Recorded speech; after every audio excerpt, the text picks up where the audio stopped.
오늘 우리에게 주시는 하나님의 말씀은 요한복음 19장 14절에서 22절까지 말씀입니다. 4월 14일 목요일 큐티 본문입니다. 저와 여러분이 한 절씩 교독하도록 하겠습니다. 이날은 유월절의 예비일이었고 시간은 낮 12시쯤이었습니다. 빌라도가 유대 사람들에게 말했습니다. 보라, 너희들의 왕이다. 그러자 그들이 소리쳤습니다. 없애버리시오, 없애버리시오, 십자가에 못 박으시오. 빌라도가 그들에게 물었습니다. 너희들의 왕을 십자가에 못 박으란 말이냐? 대제사장들이 대답했습니다. 우리에게는 가이사 말고는 다른 왕이 없습니다. 마침내 빌라도는 예수를 십자가에 못 박도록 그들에게 넘겨주었습니다. 로마 군인들이 예수를 데리고 나갔습니다. 예수는 자기의 십자가를 지시고 해골 히브리 말로 골고다이라는 곳으로 가셨습니다. 거기에서 이들이 예수를 십자가에 못 박았습니다. 그리고 다른 두 사람도 예수의 양쪽에 각각 한 사람씩 못 박았습니다.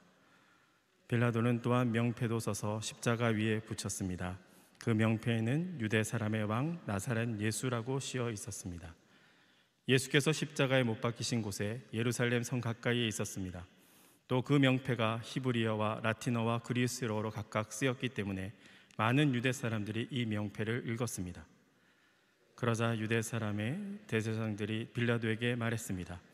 유대 사람의 왕이라고 쓰지 말고 자칭 유대 사람의 왕이라고 써주십시오.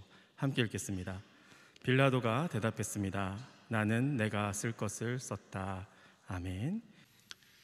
예수님께서 유대 지도자들에게 불법적으로 악의적으로 넘겨주시고 또 빌라도에게 재판 받으시고 그리고 십자가로 넘겨주셨습니다.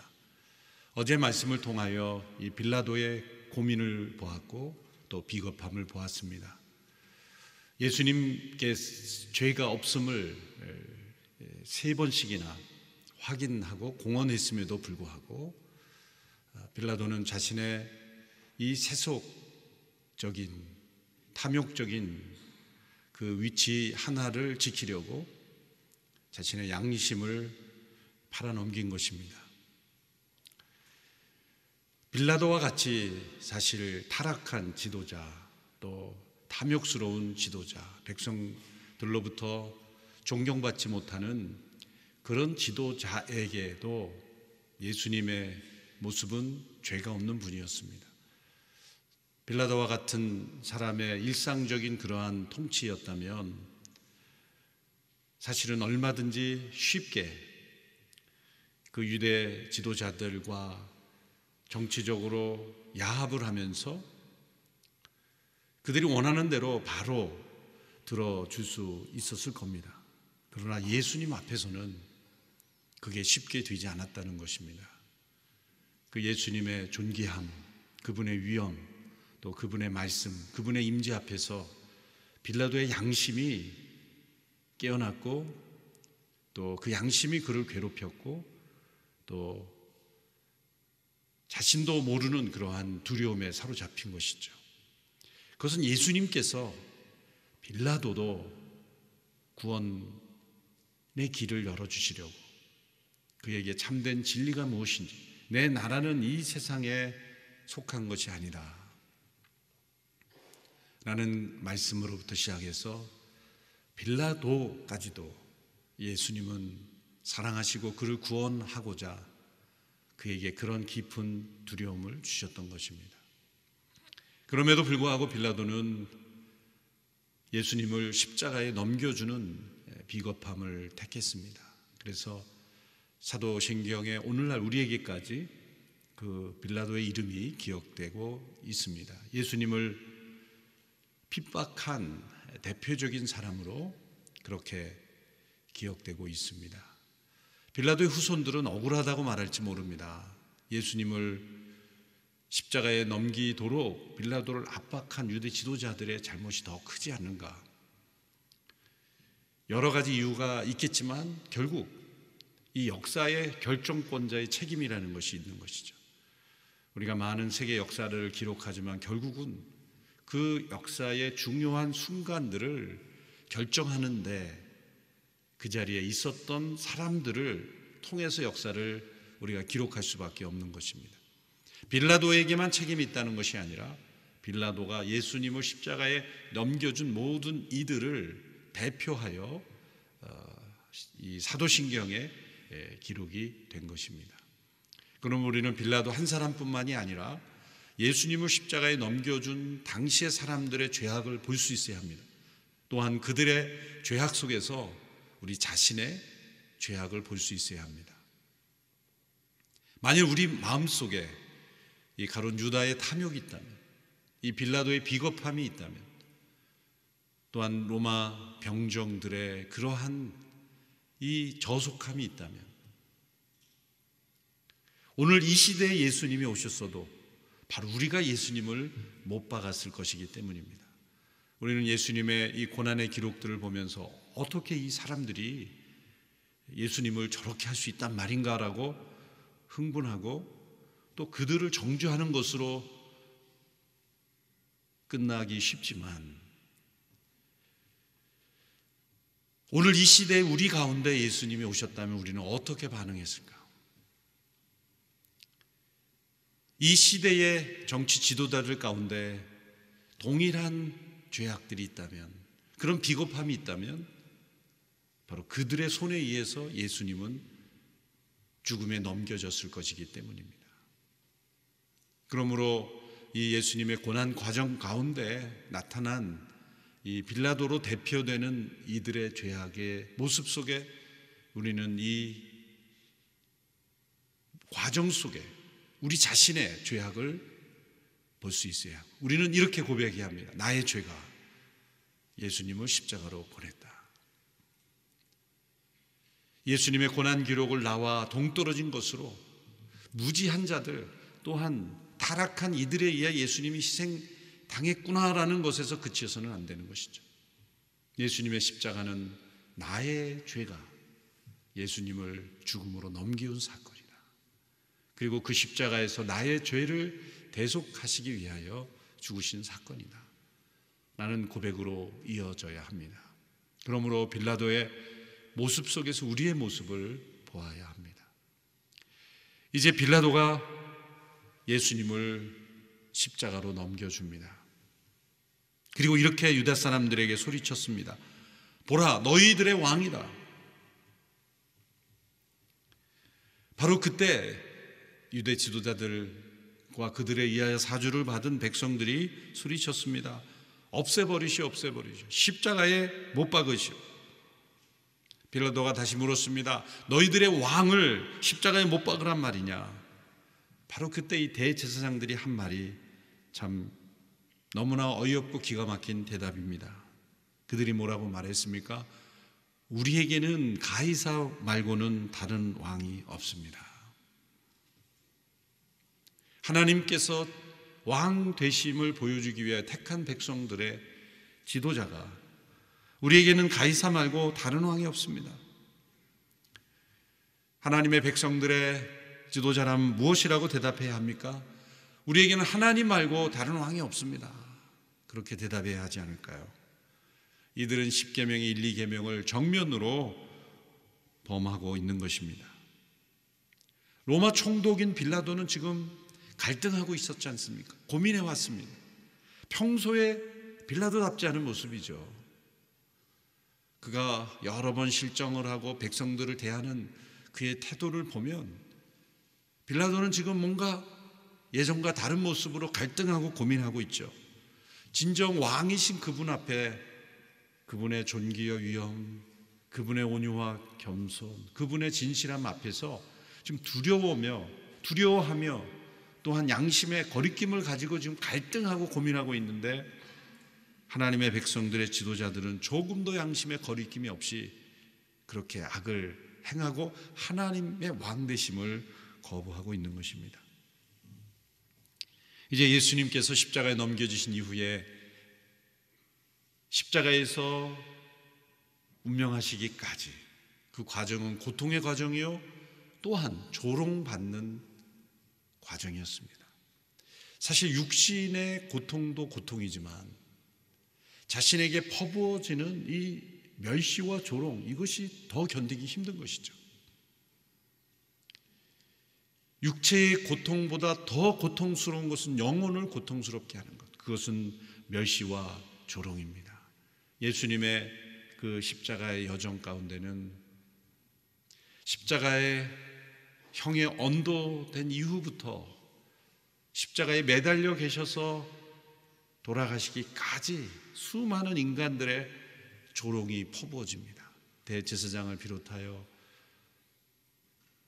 그 백성들, 또 로마 군병들, 심지어는 함께 못 박힌 죄수에 이르기까지 수많은 조롱이 예수님께 쏟아집니다. 그런데 이 기록들을 통해서 우리에게 보여주시는 것은 그 조롱들이 아이러니를 만들어내고 있었다는 겁니다. 이 아이러니라는 게 무엇입니까? 의도하지 않고 한 말들인데 실제로는 다른 의도로 한 말이나 행동이 실제였다는 것, 실제 그런 것이 사실로 나타난다는 것이 아이러니고, 때로는 정반대의 일들을 만들어낸다는 거죠. 대표적인 아이러니가 에스더서에 나오죠. 하만이라는 사람이 모르드게를 죽이려고 성 밖에 매달아 놓은 그 만들어 놓은 나무에 자기 자신이 달리게 되고, 또 자신이 영광을 누리려고 왕복을 입고 또 왕의 모든 누릴 수 있는 거리를 다니며 왕이 받을 수 있는 모든 그런 영예를 받으려고 프로그램을 자신이 짜놨는데 그것을 모르드게가 누리게 되고, 아이러니죠. 비극적인 아이러니입니다. 예수님께서 받으신 이 조롱의 과정 속에 그런 비극적인, 그러나 하나님의 영광이 나타나는 아이러니들이 나타납니다. 첫 번째 아이러니는 빌라도가 유대인의 왕이라고 조롱했던 예수님은 실제로 왕이셨다는 것입니다. 빌라도가 예수님을 십자가에 넘겨준 이후에 로마 군병들이 예수님께 행한 모습은 평상시에 이 사형받는, 십자가에서 처형받는 죄수들의 모습은 아니었습니다. 원래 십자가에서 처형당하는 죄수는 그저 채찍질하며 처형 장소로 끌려가는 것이 전부입니다. 그래 로마 군인들이 총도 관저로 끌고 들어와서 군대가 다 예수 그리스도 앞에 서 있게 되고, 그리고 가시로 면류관을 씌워 놓고 또 손에 갈대를 들게 했고, 마치 왕이 면류관을 쓰고 그 호를 들고 있는 모습을 연상케 하죠. 그리고 무릎도 꿇었습니다. 군인들이 예수님 앞에 무릎을 꿇는 것은 예수님께 경배하기 위한 것이 아니라 조롱하기 위한 것이죠. 그리고 외쳤습니다. 유대 사람의 왕 만세. 이것은 예수님을 경배하는 것이 아니라 조롱하는 것이었고, 그러나 그들은 유대 사람의 왕 만세, 유대인의 왕이여 평안할지어다, 그런 말을 외쳤어요. 그들이 조롱하려고 한 그 모든 말은 실제였습니다. 그분은 왕이셨습니다.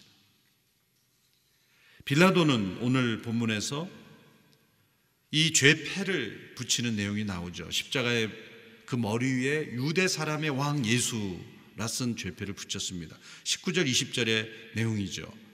빌라도는 또한 명패도 써서, 죄패입니다, 죄인의 이름, 그 내용을 쓰는 십자가 위에 붙였습니다. 그 명패에는 유대 사람의 왕 나사렛 예수라고 쓰여 있었습니다. 예수께서 십자가에서 못 박히신 곳이 예루살렘 성 가까이에 있었습니다. 또 그 명패가 히브리어와 라틴어와 그리스어로 각각 쓰였기 때문에 많은 유대 사람들이 이 명패를 읽었습니다. 세 가지 언어, 당시에 쓰여지고 있었던 세 가지 언어죠. 히브리어, 라틴어, 그리스어. 이 세 가지 언어면 그 당시 로마 제국에 있어 특별히 유대 지역에서는 다 통용되는 언어입니다. 물론 아람어라는 방언도 있었지만 이 그리스어가 훨씬 더 많은 보편적인 이 언어, 정식적인 언어였죠. 이 죄패는 그 사람들이 죽어야 하는 이유를 설명한 내용입니다. 거기에 빌라도가 유대 사람의 왕 예수라고 쓰도록 지시한 것입니다. 대제사장이 항의를 하죠. 21절에서 22절까지 그들이 빌라도에게 이렇게 말하죠. 유대 사람의 왕이라고 쓰지 말고 자칭 유대 사람의 왕이라고 써주십시오. 자칭을 넣어달라고 한 거죠. 빌라도가 거절합니다. 내가 쓸 것을 썼다. 빌라도 총독이 예수님이 정말 유대 사람의 왕이라고 믿었기 때문에 쓴 것일까요? 아니죠. 대제사장들이 자칭 유대인의 왕이라고 써달라는 이유가 뭘까요? 자칭이라는 단어가 되면 한 사람의 문제가 되는 것이기 때문이죠. 그런데 이 빌라도가 유대인의 왕이라고 하면 어떻게 되는 겁니까? 유대 민족 전체가 수치를 받게 되는 거예요. 그렇기 때문에 이거 자칭이라고 붙여달라고 했지만 빌라도가 거절했다는 겁니다. 빌라도가 왜 거절했습니까?